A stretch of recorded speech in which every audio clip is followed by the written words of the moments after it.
नमस्कार, capital TV का prime time show देख रहे हैं आप और मैं हूं आपके साथ परवीन शेख। लोकसभा चुनाव 2024 के नतीजों के बाद भले ही इलेक्ट्रॉनिक वोटिंग मशीन को लेकर उस तरह से सवाल नहीं उठे जिस तरह से पहले उठते रहे हैं, लेकिन अब एलन मस्क का दावा सामने आने के बाद एक बार फिर ईवीएम को लेकर विपक्ष ने सवाल उठाए हैं। टेस्ला के फाउंडर एलन मस्क ने चुनावों में इलेक्ट्रॉनिक वोटिंग मशीन को लेकर एक नई बहस छेड़ दी है। एलन मस्क ने कहा कि चुनावों में ईवीएम का इस्तेमाल खत्म कर देना चाहिए क्योंकि इसके हैक होने की संभावना है। मस्क के इस बयान ने चुनावों में ईवीएम के इस्तेमाल को लेकर नया विवाद खड़ा कर दिया है। राहुल गांधी ने ईवीएम को ब्लैक बॉक्स करार दिया। वहीं सपा प्रमुख अखिलेश यादव समेत कई बड़े नेताओं ने फिर से बैलेट पेपर से चुनाव कराने की मांग की। वहीं बीजेपी ने इसे खारिज करते हुए कहा कि इस बयान में कोई सच्चाई नहीं है। वहीं चुनाव आयोग ने भी एलन मस्क और विपक्ष के दावों को खारिज कर दिया है। तो क्या वाकई हैक हो सकता है ईवीएम?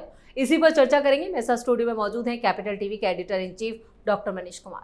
डॉक्टर साहब, स्वागत है। धन्यवाद। क्या वाकई ईवीएम हैक हो सकता है या फिर ये विपक्ष की नई कारस्तानी? देखिए, ये 5 साल इनको रोना है। देश की जनता का जनादेश साफ है कि आप 5 साल अब विधवा विलाप करो, सत्ता में आपको अब जगह नहीं दी जाएगी। This is what verdict is all about. अब ये छटपटाते रहते हैं।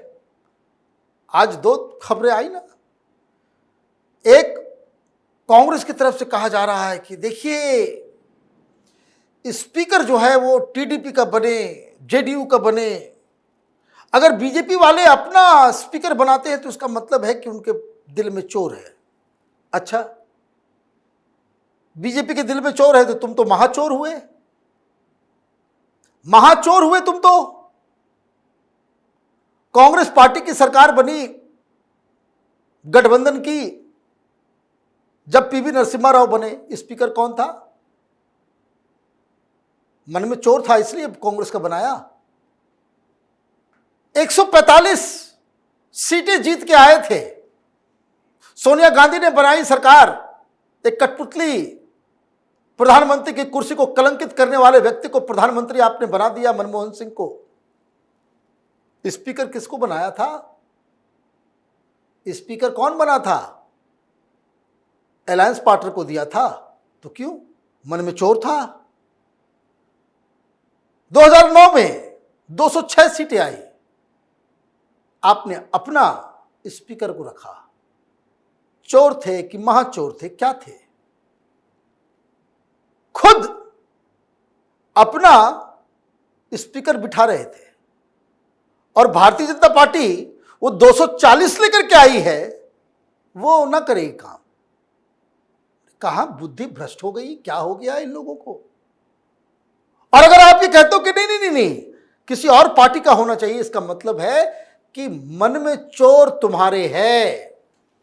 तुम इस देश को, इस सरकार को अनस्टेबलाइज करना चाहते हो। फिर खरीदोगे लोगों को, हाँ? फिर लोगों को खरीदा जाएगा। स्पीकर ये होगा, दंडता करेंगे, पार्लियामेंट को चलने नहीं देंगे। तो इस बार तो बिरला साहब जैसे नहीं, कोई हार्ड टास्क मास्टर, वैसे पावरफुल व्यक्ति की जरूरत है स्पीकर की चेयर पे, कि जो गरजे तो इनकी सिट्टी पिट्टी गुम हो जाए,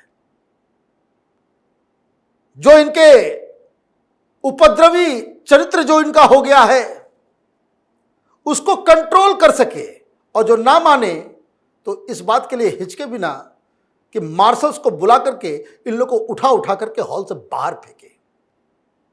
क्योंकि ये लोग घटियापन की ऐसी स्थिति पे आ गए हैं कि इनकी मति मारी गई है, बुद्धि भ्रष्ट हो गया। नहीं बनेगा किसी और का, बीजेपी का बनेगा, तय हो गया। क्यों? जिनके ऊपर ये आशा लगाए हुए थे, जेडीयू की तरफ से कह दिया गया भाई स्पीकर मोदी जी तय करेंगे, बीजेपी का होगा स्पीकर। यही प्रथा है। ये कांग्रेस पार्टी जो है लोगों को बरगला रही है, बेवकूफ बना रही है। उन्होंने कह दिया कि भाई जो प्रधानमंत्री मोदी तय करेंगे उसके साथ हम हैं। अब टीडीपी वाले झुंझुना घुमाते रहे, उसको फर्क नहीं पड़ता। हालांकि उनके तरफ से नहीं कहा गया है। ये विपक्ष वाले टीडीपी का स्पोक्स पर्सन कब से बन गए? टीडीपी की तरफ से कभी भी नहीं कहा गया कि हमारा स्पीकर होना चाहिए।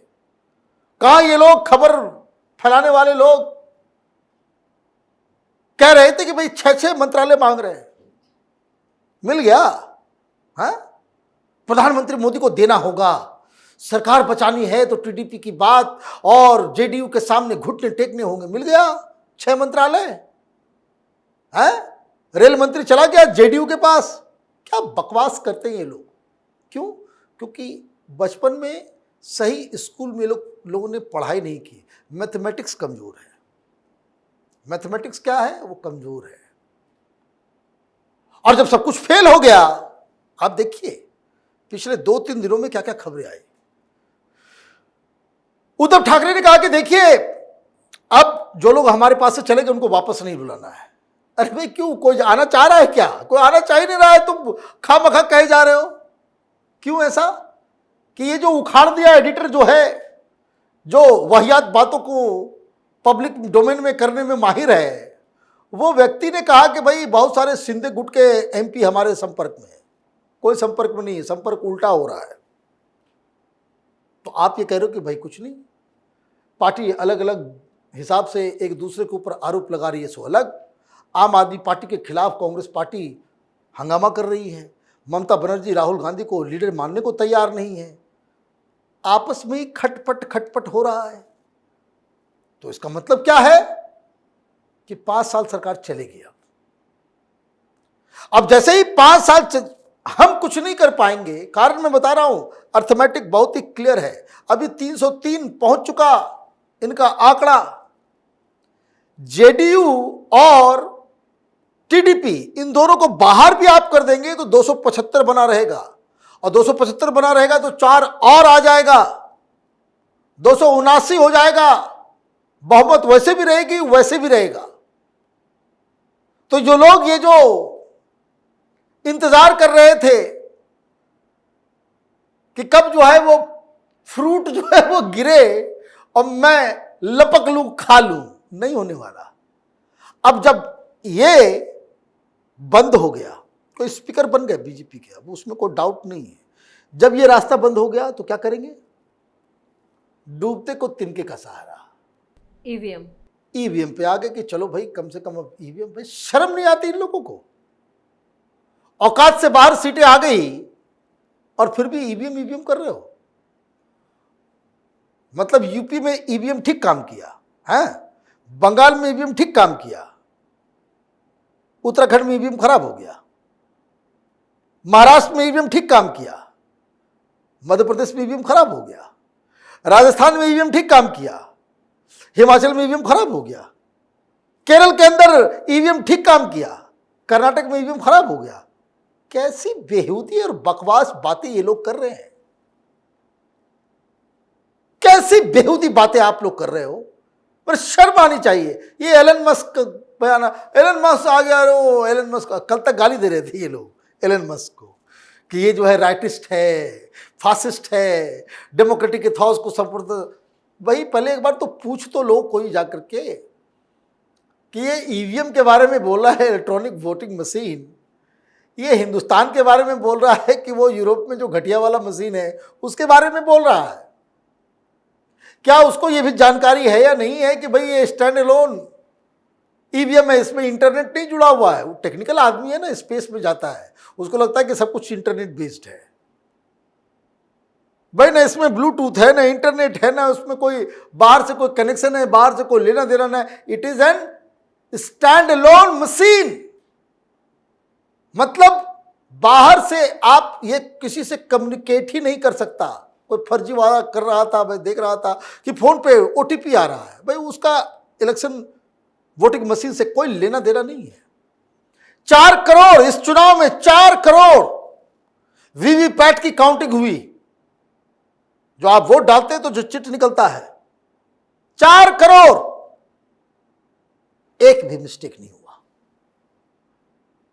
क्या बकवास कर रहे हो? एक मिस्टेक नहीं 4 करोड़ वोट में। कोई जवाब इसका देगा? तो कांग्रेस पार्टी की स्थिति वो बहुत ही विचित्र है। ये सारे लोग जो है वो दे आर बैड लूजर्स। हर जन जो भावना है जो जनादेश है उसके आगे ये झुकना ही नहीं चाहते, क्योंकि जीवन में अपने से तो कुछ किया नहीं। ये ईवीएम पे सवाल उठाने वाले तमाम लोग वही हैं जो दूसरे के पीठ पे चढ़ के अभी राजनीति कर रहे हैं। ईवीएम ईवीएम कर क्या चाह रहे हो?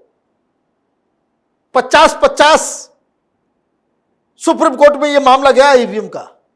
हर बार वहां पे भी हर बार आपको जो है लात मारी जाती है, भगा दिया जाता है, मुंह काला कर दिया जाता है, लेकिन आदत ही नहीं जा रही इनकी। अच्छा ये बताओ, ये क्या कह रहा है राहुल गांधी कि ब्लैक बॉक्स है, किसी को टेस्ट नहीं करने दिया। भाई मैं तो कहूंगा कि फिर से एक बार जो है इलेक्शन कमीशन कहे कि आओ हैक करके दिखाओ। पिछली बार किया गया था, कोई बहादुर लोग नहीं गए। और बड़ी इंटरेस्टिंग कहानी मैं बताता हूं। एक ऐसे ही पागल सोशल मीडिया ट्विटर में आकर के अपने आप को ईवीएम एक्सपर्ट बताया। कोई फिजिक्स का कोर्स कर रहा था ऑक्सफोर्ड का। उसने कहा मैं लाइव दिखा दूंगा कैसे ईवीएम को हैक किया जाता है। बड़ा बवाल मचा, तारीख तय हो गई, सब कुछ तय हो गया। लंदन में पूरी ग्लोबल मीडिया के सामने वो उसने कहा कि हम एक्सपोज कर देंगे इस मशीन की, ऐसी की तैसी कर देंगे। ये अभी सबसे ज्यादा ज्ञान जो दे रहे हैं Kapil zero Sibal, zero loss theory वाले। कपिल सिब्बल भी चले गए थे वहां। तैयारी थी कि जैसे ही वहां पे वो एक्सपोज हुआ ग्लोबल मीडिया के सामने, कपिल सिब्बल जो है x law minister, x IT minister, वो आकर के कहते कि देखिए हम लोग तो पहले से सवाल उठा रहे हैं, मोदी जीते नहीं, ये ईवीएम मशीन को मैनिपुलेट करके मोदी जीते। और मैं आपको बताऊं, प्रेस कॉन्फ्रेंस भी हुआ और इस तमाम हिंदुस्तान के चैनलों पर भी लाइव चल रहा है, लंदन से फीड आ रही है। 5 मिनट में लोगों को समझ में आ गया कि ये बड़ा बेहुदा और वाहियात मजाक इसने किया है पूरी दुनिया के साथ। He could not do it, नहीं कर सका। और 5-7 मिनट में अकलमंद तो आदमी है कपिल सिब्बल कि बाद में मीडिया वाले पकड़ लेंगे, इसलिए उसका शो, उसका ड्रामा चल ही रहा था। चोरों की तरह पिछले दरवाजे से भागे और एक दो कैमरे वाले ने पकड़ लिया, चोर की तरह भागे वहां से। क्या ये क्या हो गया? बड़ा आशा लगा कर आए थे कि आज ईवीएम की जो है पुंगी बजने वाली है, लेकिन ये तो हमारा ही बज गया। लेकिन आदत है जो जाती नहीं। वे चलिए इलेक्शन कमीशन, सुप्रीम कोर्ट, सबको आप बदनाम। चलो भाई, आपको फिर से एक बार मौका दिया जाता है। एक बात समझ लीजिए, कोई भी मशीन उसको अगर बाहर से टेम्पर करना है, ये बेसिक फंडामेंटल चीज समझ लीजिए कि उसको बाहर से उसको मैनिपुलेट करना है, तो उस मशीन के अंदर कुछ ऐसे फीचर होने चाहिए जो बाहर की दुनिया से, मशीन के बाहर के किसी भी यंत्र, किसी भी चीज, किसी भी सॉफ्टवेयर, किसी भी डिवाइस से वो कम्युनिकेट कर सकता हो। ये सिस्टम ही नहीं है उसमें, ये सिस्टम ही नहीं है उसमें। ये ठीक वैसा ही है कि जो इलेक्ट्रॉनिक वॉच, वो जो नॉर्मल जो चाबी देने वाला वॉच होता है, उसमें ना ब्लूटूथ है, ना इंटरनेट है, ना कुछ है, ना कोई डिजिटली कोई उसमें कोई फीचर ही नहीं है। कोई आदमी, वाहियात आदमी आकर कहेगा कि हम बाहर से उसका जो है तारीख वारीख चेंज कर देंगे, ऐसा हो सकता है? नहीं हो सकता। तो ये क्या हो रहा है? ये हिंदुस्तान की डेमोक्रेसी को तबाह बर्बाद करने की साजिश चर्ची जा रही है। हिंदुस्तान को एक नॉन डेमोक्रेटिक मुल्क है, यही साबित करना चाइना का सबसे बड़ा एजेंडा है। पाकिस्तान का सबसे बड़ा एजेंडा क्या है हिंदुस्तान के खिलाफ? वो ये है कि हिंदुस्तान के डेमोक्रेसी के ऊपर सवाल खड़े करना। और जो हिंदुस्तान में जो पॉलिटिकल पार्टीज हैं वो क्या कर रहे हैं? वो इसी चाइनीज एजेंडे को सही साबित करने की फिराक में है। तो आप ये समझिए कि हिंदुस्तान का विपक्ष किसके लिए काम कर रहा है? देश की डेमोक्रेसी को बचाने के लिए, ये चाइनीज एजेंडा को बढ़ाने के लिए। चाइनीज क्यों साबित करना चाह रहा है कि हिंदुस्तान में डेमोक्रेसी नहीं है? ताकि डेमोक्रेसी के नाम पे, यहाँ पे रूल ऑफ लॉ के नाम पे जो पैसे, जो इन्वेस्टर, जो कंपनियां हिंदुस्तान आना चाहती हैं, उनको रोका जा सके। हिंदुस्तान अगर मैन्युफैक्चरिंग के सेक्टर में आगे बढ़ा तो चीन को सीधा सीधा नुकसान होगा। और चीन इसलिए यहाँ के पत्रकारों को, पॉलिटिकल पार्टीज को, नेताओं को वो पैसे दे रहा है, दिमाग दे रहा है और मीडिया के जरिए ये प्रपंच फैला रहा है कि ईवीएम में खोट है। और ईवीएम में खोट है तो उसका मतलब पूरा का पूरा इलेक्शन फर्जी है। इलेक्शन फर्जी है तो हिंदुस्तान की डेमोक्रेसी भी फर्जी है। ये साबित करना चाहता है वो, और दलाल का काम कर रहे हैं, एजेंट का काम कर रहे हैं हिंदुस्तान के लोग। चलिए, उस तमाम जानकारी के लिए और सटीक विश्लेषण के लिए आपका बहुत बहुत धन्यवाद। धन्यवाद। तो ईवीएम को लेकर एक बार फिर बवाल शुरू हो गया। वैसे चुनाव आयोग विपक्ष के सवालों को कई बार खारिज कर चुका है, वहीं एक बार फिर से ईसी ने ईवीएम को लेकर सभी दावों को खारिज किया। वहीं विपक्ष का ईवीएम को लेकर जो दर्द है वो खत्म होने का नाम नहीं ले रहा है।